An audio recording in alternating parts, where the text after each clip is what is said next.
Government etongoze enteekateeka egenda okuyitibwamu okufunira abanoonyiboobubudamu emirimu ng'etumiddwa Jobs and Livelihood Integrated Response Plan for Refugees. Minisita omumezi Uganda Ebiraze Musekyulu agamba nti enteekateeka eno bagenda kuba basomesa abanoonyiboobubudamu bonna abali mu nkambi eby'emikono olubalama biweeko n'entandikwa n'abasobola okweyimirizaawo.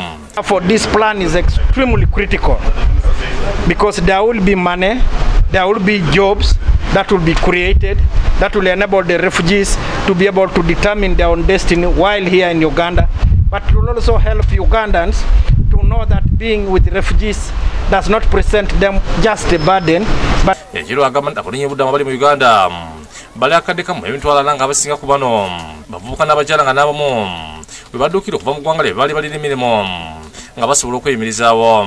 Most of them, 3/4 of the refugees are youth and women who are now heads of households and who fled into our country without skills, and therefore giving them skills will empower them to use their own hands for survival. So giving skills, and some areas there will also be deliberate efforts to give them some support the way we are doing now. Some circles will be formed, some cooperatives will be formed.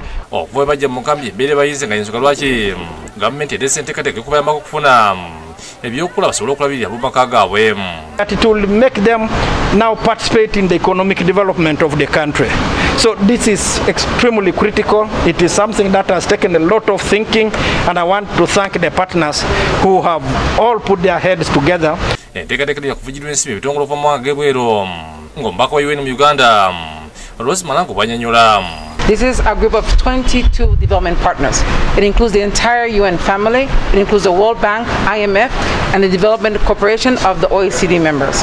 They asked me to come here today to convey our joint commitment. Amyuka Prime Minister Soka Jiro Moses Ali akisizza nti bayinza kuba abanoonyiboobubudamu kuddayo mu nsi zaabwe okujja ku bo bennyini nga beeyagalidde.